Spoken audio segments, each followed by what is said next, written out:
नमस्कार, मी श्री प्रमोदजी सस्ते. आपण पाहताय प्रगती चळवळ. या संपूर्ण चर्चेनंतर आता सर्वात महत्वाचा एक प्रश्न उभा राहतो. भारतीय लोकशाही अधिक न्याय कसे होईल? उत्तर कोणत्याही एका पक्षात नाही. उत्तर कोणत्याही एका नेत्यात नाही. उत्तर कोणत्याही एका विचारधारेतही नाही. उत्तर आहे भारतीय संविधानात. संविधान आपल्याला शिकवते की सत्ता ही अंतिम सत्य नाही. कायद्याचे राज्य हे अंतिम सत्य आहे. कोणताही लोकप्रतिनिधी, मंत्री, अधिकारी, उद्योगपती, धार्मिक नेता, पत्रकार किंवा सामान्य नागरिक सर्वजण संविधानाच्या चौकटीत समान आहेत. अधिकार जितके महत्वाचे आहेत तितकीच उत्तरदायित्वाची जाणीवही महत्वाची आहे. लोकशाहीचा सर्वात मोठा शत्रू विरोधक नसतो, तो असतो निवडक नैतिकता. जेव्हा आपल्या विचारांच्या व्यक्तीसाठी एक नियम किंवा विरोधकासाठी दुसरा नियम बनतो तेव्हा संविधानाचा पराभव सुरू होतो. जेव्हा गरिबाला त्वरित दोषी मानले जाते आणि प्रभावशाली व्यक्तीबाबत तत्वे बदलली जातात तेव्हाही संविधानाचा पराभव होतो. आणि जेव्हा पुरावे, न्यायालयीन प्रक्रिया आणि कायद्याऐवजी अफवा, भावना आणि सोशल मीडियावरील प्रचार निर्णय ठरवू लागतात तेव्हा लोकशाही आतून कमकुवत होऊ लागते. म्हणून आजची सर्वात मोठी गरज आहे संविधाननिष्ठ नागरिक तयार करण्याची. असा नागरिक जो कोणत्याही व्यक्तीला कायद्यापेक्षा मोठे मानणार नाही. असा नागरिक जो आरोप आणि दोषसिद्धी यातील फरक समजून घेईल. असा नागरिक जो माध्यमांनी दिलेली प्रत्येक माहिती तपासून पाहिल.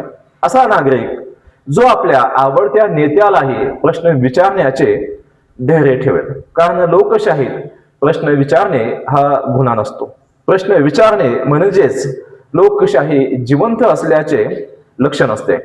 याचबरोबर सार्वजनिक जीवनात काम करणाऱ्या प्रत्येक व्यक्तीनेही आत्मपरीक्षण करण्याची गरज आहे.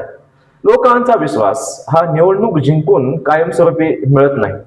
तो प्रत्येक कृतीतून पुन्हा पुन्हा कमवावा लागतो. पारदर्शकता, संयम,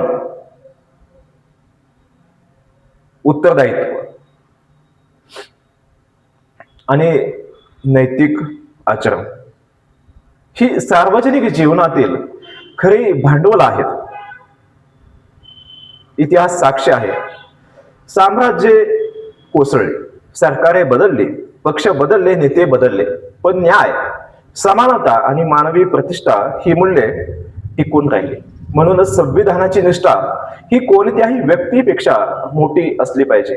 आज आपण स्वतःला एक शेवटचा प्रश्न विचारूया. आपण आपल्या मुलांना काय देणार आहोत? व्यक्तींची अंधभक्ती की संविधानावर विश्वास ठेवणारे विचारसरणी? आपण समाजाला काय देणार आहोत? भीती की न्यायावर विश्वास? आपण लोकशाहीला काय देणार आहोत? दुहेरी मोजपट्टी की समान न्याय? भारतीय संविधानाने आपल्याला फक्त अधिकार दिलेले नाहीत, मूलभूत कर्तव्यही दिले आहेत. त्यात संविधानाचा आदर करणे, सार्वजनिक संपत्तीचे संरक्षण करणे, वैज्ञानिक दृष्टिकोन आणि मानवतावादी विचार विकसित करणे यांचा समावेश आहे. वैज्ञानिक दृष्टिकोन म्हणजे अफवावर नव्हे तर पुराव्यावर विश्वास. मानवतावाद म्हणजे व्यक्तीच्या आदर आणि संविधानाचा आदर म्हणजे कायद्यासमोर सर्व समान आहेत या तत्वावर ठाम राहणे. मित्रांनो, भारताला आज अधिक कायद्यांची गरज नाही. भारताला अधिक प्रामाणिक अंमलबजावणीची गरज. भारताला अधिक घोषणा नकोत. भारताला अधिक उत्तरदायित्व हवे आहे. भारताला अधिक व्यक्तिपूजा नको. भारताला अधिक संविधानिष्ठ नागरिक हवेत. लक्षात ठेवा, संविधानाची ताकद सर्वोच्च न्यायालयाच्या इमारतीत, ती संसदेच्या भारतीय नागरिकाच्या विचारात आहे. ज्या दिवशी समाजातील शेवटच्या व्यक्तीलाही वाटेल की माझ्यासाठीही न्यायाचा तराजू तितकाच सरळ आहे, त्या दिवशी डॉक्टर बाबासाहेब आंबेडकरांनी पाहिलेल्या सामाजिक लोकशाहीचे स्वप्न पूर्ण होईल. लोकशाहीचा अर्थ फक्त मतदान नाही. लोकशाहीचा अर्थ आहे समान न्याय, समान संधी, समान प्रतिष्ठा आणि समान उत्तरदायित्व.